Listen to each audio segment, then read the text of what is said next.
Assalamualaikum warahmatullahi wabarakatuh. Nama saya Fani Sulani Siregar. Saya dari kelas TBI 2 semester 3. Ini adalah tugas komputer pada bagian 2, yaitu mengenai perangkat komputer. Adapun perangkat komputer yang membantu kegiatan saya sehari-hari itu seperti mouse, dan mana mouse itu memiliki peran yang sangat penting dan sangat membantu bagi saya. Saya akan menjelaskan sedikit mengenai mouse di sini. Adapun mouse itu adalah salah satu perangkat keras masukan atau input dengan yang penting yang harus ada ketika kita ingin mengoperasikan sebuah komputer. Fungsi utama mouse adalah sebagai alat penunjuk atau perangkat penunjuk, menjadi sangat penting dan berguna ketika pertama kali ditemukan.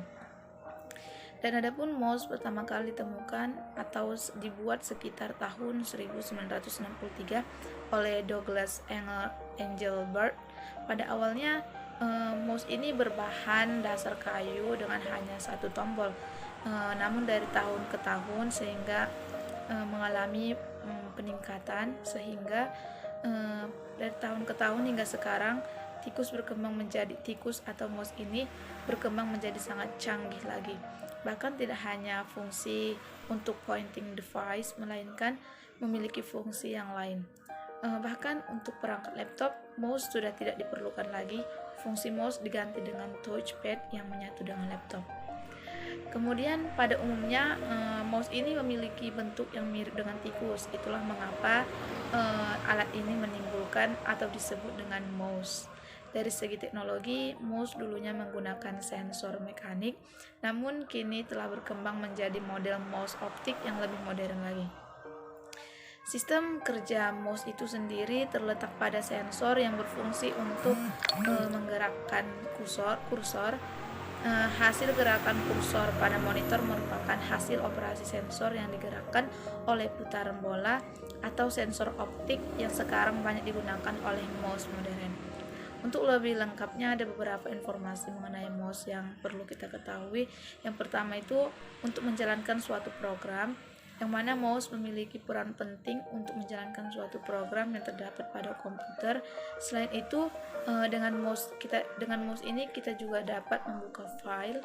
Dan kedua itu untuk memilih objek. Dengan menggunakan mouse, kita akan lebih mudah untuk memilih file atau program yang ingin kita buka atau jalankan. Yang ketiga, melakukan drag and drop.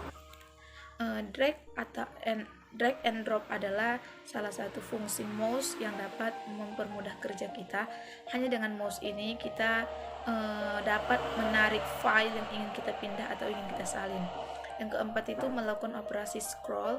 Dan ini adalah fungsi yang paling efisien, yaitu fungsi mouse ini hanya ada pada mouse generasi terbaru yang dimana memiliki tambahan seperti bola atau bahan kecil yang terdapat di tengah-tengah bagian depan mouse. Dengan bagian ini menggulir juga biasanya digunakan untuk menjelajah suatu halaman atau ketika kita sedang melakukan penjelajahan di internet. Operasi scroll pada mouse ini juga mengaktifkan tanda panah ke bawah pada keyboard. Selain itu, jika fungsi mouse yang satu ini juga bisa digunakan untuk menurunkan atau menaikkan volume suara. Selanjutnya, fungsi lain mouse itu adalah ketika mouse digunakan untuk tingkat lebih lanjut, seperti untuk mendesain sebuah gambar dan program-program tertentu. Dan di sini saya akan menjelaskan sedikit beberapa jenis mouse yang sering dijumpai dalam kehidupan sehari-hari, yaitu seperti yang pertama, mouse mekanik.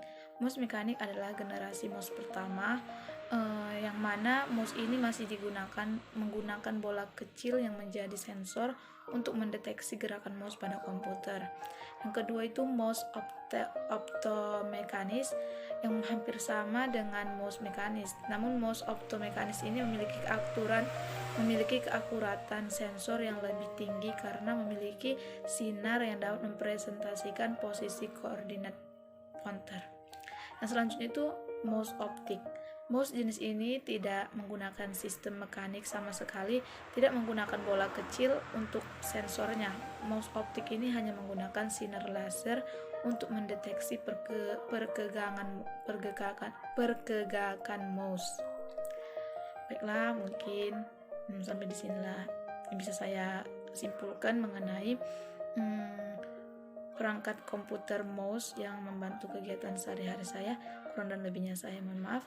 Wabillahi taufiq wal hidayah. Wassalamualaikum warahmatullahi wabarakatuh.